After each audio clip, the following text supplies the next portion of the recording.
Ela é a terceira versão. Tanto é que o nome dela é Morro Mundo Reduzido, né? Porque tem um Morro Mundo grandão e vai ter um Morro Mundo maior ainda o ano que vem. Mas a primeira vez que eu fiz esse trabalho foi o ano passado. Não é esse trabalho, na primeira vez que eu experimentei essa coisa dos tubos de vidro com a fumaça. A fumaça já tem sido uma matéria recorrente no meu trabalho, né? Na verdade, é o vapor, né? E aqui eu estou usando um vapor que é uma fumaça, é base d'água, é a mesma coisa do material que eu estava usando anteriormente, mas aqui tem um jeito diferentão porque vem de uma máquina de teatro. O que explode a fumaça é uma máquina, né, que é usada no teatro recorrentemente, né? O vidro é uma matéria que eu uso há muito tempo. O vidro já é um companheirão, assim, já desde 2000, não antes. O vidro veio muito por causa da areia. Quando eu fiz o trabalho na Arte Cidade, que é aquela ampulheta que eu pus 50 toneladas de areia num piso, fiz um furinho na laje e a areia corria, né? Ali é que me dei conta de que o vidro é pura areia. Logo depois, acho que foi isso, logo depois, a Arte Cidade foi em 98, logo depois eu fiz o meu primeiro trabalho com vidro. E fiz porque me dei conta que o vidro é areia pura e depois, o vidro é um material muito interessante porque ele tem na estrutura dele um problema, porque ele é sólido, mas na verdade ele é considerado líquido fisicamente, como uma característica, né? Assim como o mercúrio, por exemplo. O mercúrio é um metal, mas ele é líquido, ele tem esse antagonismo dentro da sua própria estrutura. Então isso me interessou muito, porque é um material, uma matéria que já tem uma questão com a qual eu estou tratando fora, né? Essa questão da transitoriedade, do movimento, da transformação. São questões com que eu estou trabalhando desde essa época.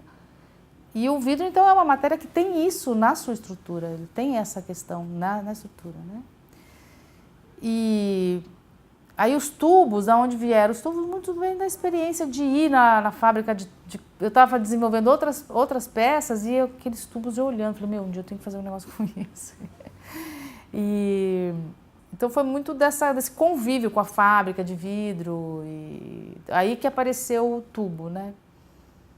E, na verdade, mas depois olhando em retrospectiva, se eu pensar no trabalho de gelo que eu fiz em 2000 e depois 2003, que era uma estrutura grande, de caixas que congelavam, ali tem todo um sistema de tubulação, de conexão. Então, esse sistema não é novo. O que é novo é o fato dele ser de vidro, né? É como se tivesse uma máquina. Esse trabalho eu acho isso, é como se tivesse uma máquina em algum lugar que você não sabe aonde e que ela tá dando um defeito. Na verdade, eu acho que essa máquina é o mundo, na verdade, né? Acho que ela é isso que ela está tratando, é disso que ela está tratando.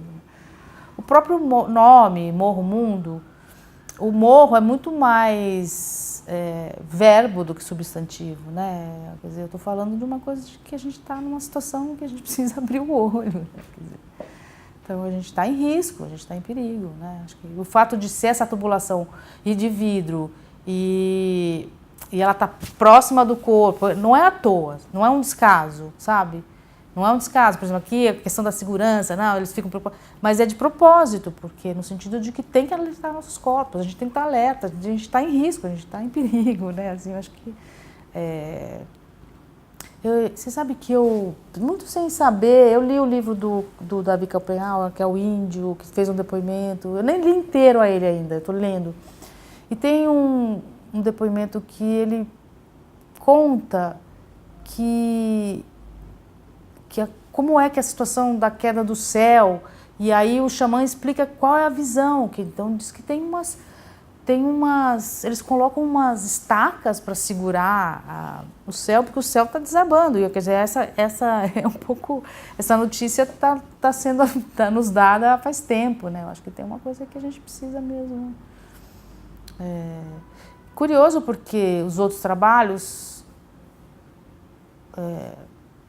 eu acho que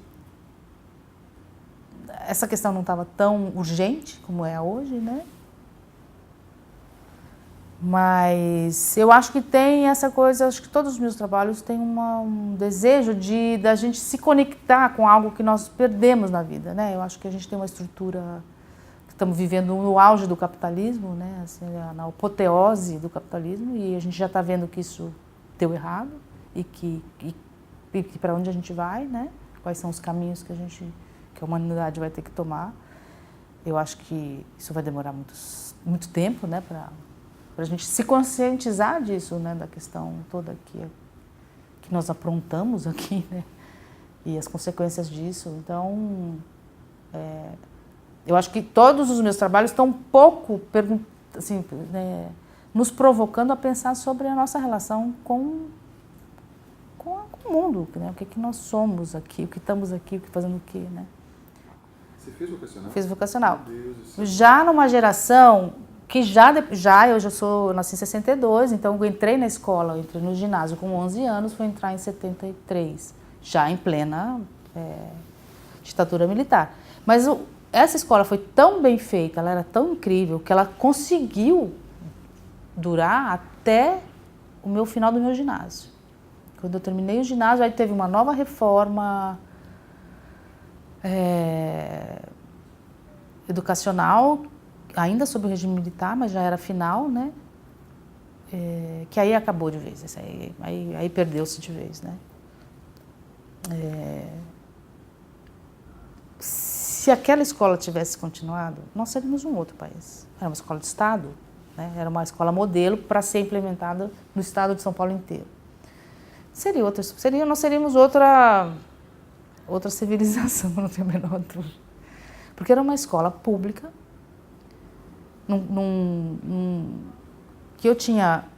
nós tínhamos matérias, artes industriais, artes plásticas, nós tínhamos um teatro na escola, práticas comerciais, então a gente aprendia a fazer livro caixa, contabilidade, bater a máquina. Tinha uma casa, que a gente entrava na casa, a gente aprendia a passar roupa, a encerar chão, fazer comida, fazer horta. Uma escola pública.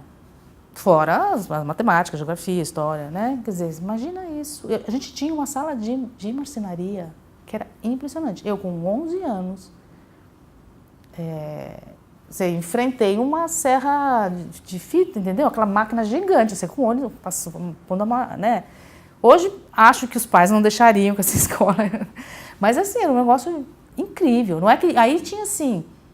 Tinha régua T para todo mundo, tinha prancheta para todo mundo, tinha um laboratório fotográfico, tinha uma sala, um ateliê de artes plásticas incrível, que tinha armário para todo mundo, tinha goiva, a gente podia fazer... não, um negócio, um sonho. Esse sonho é que a ditadura realmente... E aí, se você estragou com a educação, você estragou com tudo, né? Então, era muito bom, era muito... Puxa, eu me lembro que eu fiz estilos lá. Pena que eu perdi, eu não sei, mas eu me lembro, assim, uma coisa assim, sabe? Peguei a madeira, lixei, fiz o entalhe, imprimi, isso com 12 anos, sabe? Coisa grande, não era pouca coisa. Não, eu não tenho a menor dúvida, foi a escola que me deu, Não é uma inspiração que vem de nada, isso é educação, entendeu? Isso é formação. Então, o teatro é uma coisa que entrou na minha vida para ficar. Porque é engraçado que eu tenho uma família... Meu marido fez música há muito tempo para o Teatro Oficina, meu enteado mais velho fez cenografia para o Teatro Oficina, minhas duas filhas, que são minhas enteadas, mas eu chamo de filhas, o meu enteado também é meu filho, participaram, fizeram bacantes com 16 anos, uma com 15, outra com 16. Então, todas tiveram essa aproximação com o Teatro Oficina e eu fui a última a me aproximar. Eu gostei muito, na verdade, me ensinou muito a fazer teatro naquele lugar, porque tem muito a ver com artes plásticas, ou o jeito que eu penso fazer artes plásticas. Primeiro que está tudo exposto, né? E o meu trabalho ali já foi no mesmo ano do Arte Cidade, já estava com essa questão de se relacionar com a arquitetura, né, de pensar a estrutura espacial. Então, ter ido para lá foi muito legal, porque é muito instigante, é muito diferente, né? E acho que sobretudo porque o que é. Então, eu acho que na cenografia você finge que é a pedra, você faz a pedra. E ali não dá, porque você vê que a pedra é de papel, né? Isso é interessante porque você não faz de propósito, sabe? Você vai só perceber depois. É engraçado isso. Talvez aí, nesse sentido, a intuição, tem uma intuição que ela comanda, né? Ela vai indo para frente, depois que você fala, opa, olha isso aqui, né? E nesse sentido, eu acho que o teatro, a experiência do teatro mudou a minha produção em artes visuais. E essa coisa desses trabalhos recentes que estimulam, né, o corpo do espectador, né, faz com que ele seja mais atuante, né? Então, aí, nesse sentido, sim, tem uma cenografia e um personagem que é o espectador, né? Se olhar sobretudo aqui, se olhar de fora, é quase um teatro. Se a gente olha da rua, é quase um teatro mesmo. Porque eu acho que hoje também tem uma coisa do mito do artista, né? Que fica numa posição que eu não compactuo com isso, eu não gosto disso. Eu acho muito pelo contrário. Assim, acho que é isso, todo mundo é artista, eu sou dessa... Né? Meio que ele... em algum lugar, o ser humano está expressando, né, a sua experiência de estar aqui de alguma forma, né?